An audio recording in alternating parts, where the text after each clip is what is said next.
তুমি আমাকে এই সংসারে গরিব করে পাঠিয়েছো।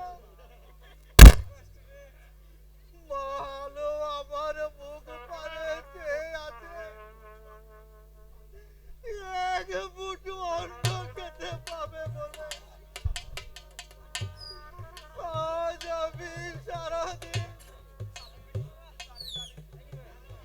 এক মুঠো চালের জন্য দাঁড়ে দাঁড়ে ঘুরে এলাম।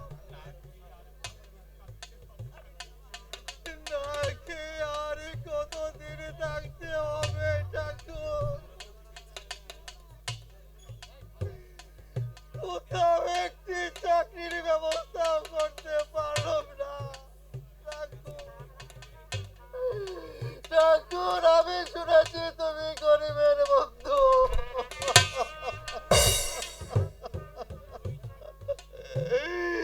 কই কই ঠাকুর, তাই যদি হয়ে থাকে আমি কি অপরাধ করেছি ঠাকুর? আমার একটিবারে গন্ধ দয়া করতো না কেন? কি তোমার দয়াময় নামের পরিচয়? ও ঠাকুর, একটু আমায় মৃত্যু দাও, মৃত্যু দাও,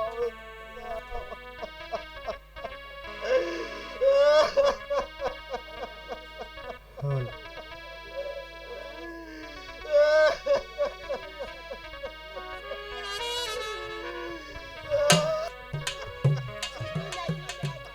হল বাবা, বাবা, হলো বাবা, তোমার কি হয়েছে বাবা? তুমি কেন পাগলের মতো ঘুরে বেড়াচ্ছ বাবা? বলো বাবা, তোমার কি হয়েছে? আমরা গরিব বলে জন্ম নিয়েছি, এই যে ভগবানেরই দান। তুমি কোনো দুঃখ করো না বাবা, দুঃখই যে গরিবের বন্ধু। মা আমার সে কথা বলে আমাকে আর দুঃখ দিচ্ছে মা, আর দুঃখ দিচ্ছে। বাবা,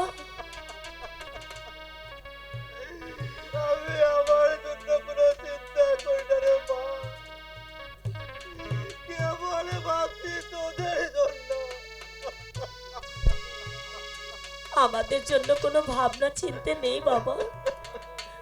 তুমি যেভাবে থাকবে আমরাও ঠিক সেভাবেই থাকবো বাবা। তুমি কোনো দুঃখ করো না বাবা।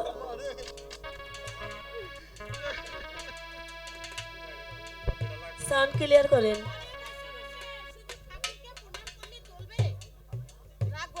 কোথাও কি খুদে দেখতে হবে না একটা কাজের সন্ধান? যাও কোথাও দেখে শুনে একটা কাজের ব্যবস্থা করো, না হলে যে না খেয়ে মরে যেতে হবে। রান্না করে এনেছি, ঘরে চলো খাবে। খেতে যাব বলো কি? চাল কোথায় হ্যালো। পেলে লীলাবতী? কে তোমায় চাল দিয়েছে? সকালবেলা আমি রাজবাড়ি রানীমার নিকটে গিয়েছিলাম। রানীমা আমাকে দেখে বলল, আলোর মা, তোর মুখখানা একটু মলিন দেখছি কেন? আমি বললাম, আমাদের ঘরে আজ দুদিন বাবদ কিছু খাওয়ার নেই। সেই কথা শুনে রানীমা আমাকে একশে চাউল দিয়ে বলল, আলোর মা, তুই মাঝে মাঝে আমাদের বাড়িতে আসিস, আমি সাধ্য মতন যা পারি তোকে দেব। চল মা আলো, তুই আমার সঙ্গে চল। না বাবা, এখন আমি কিছুই খাবো না, একটু পরে খাবো। আমি তোর জন্য অপেক্ষায় থাকবো মা, আমি তোর জন্য অপেক্ষায় থাকবো। তুই তাড়াতাড়ি চলে আসিস মা, তাড়াতাড়ি চলে আসিস। তাই চলো। যাক, বাবা চলে গেল, আমি এখন বাড়ির কাজকর্মগুলো সেরে নিই।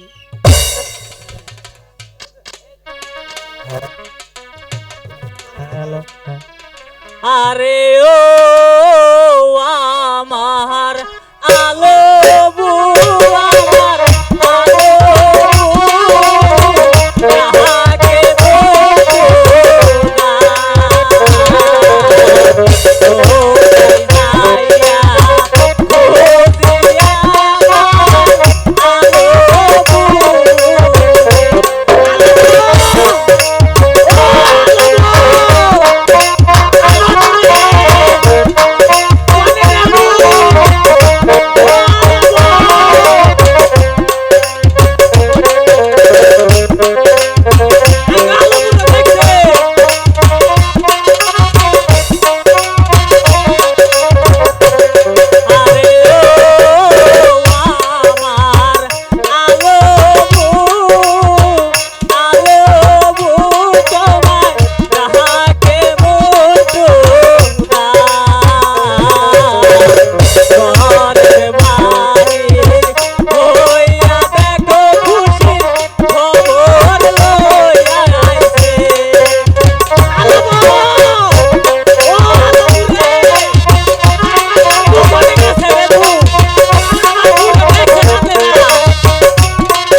তুমি কি চোখের মাথা খেয়ে বসেছো মন্টুদা? তোর বাবা কোথায় রে? বাবা খাবার ঘরে গিয়েছে। তোর বাবা হইলো একেবারে বোকা, কেন? না খাইয়া সাউন্ডটা খুকায় clear দিতে মরবে, পারি নাই আজকে। তবু কোথাও যে কাজের ব্যবস্থা করব না। ওই তোদের সাউন্ডটা মতো clear হয় না আমার কেন? মা বাবা হ্যাঁ, খুব গরিব ছিল রে বু। এখন আমার মা বাবা ওই রাজবাড়িতে চাকরি করে, যা 2 পয়সা পায় তাতে আমাদের দিনকাল ভালোই চলে যায়। ওই তোর মা বাবা যদি ওই রাজবাড়িতে চাকরি করে, তোদের খাওয়া এবং পড়ার কোনো অভাব হবে না রে বু। তোর বাবাকে কথা বলিস বু। এখন আমি আসি। আচ্ছা মন্টু দাদা, টাস টাস টাস টাস। যাই গিয়ে বাবাকে কথাগুলো খুলে বলি।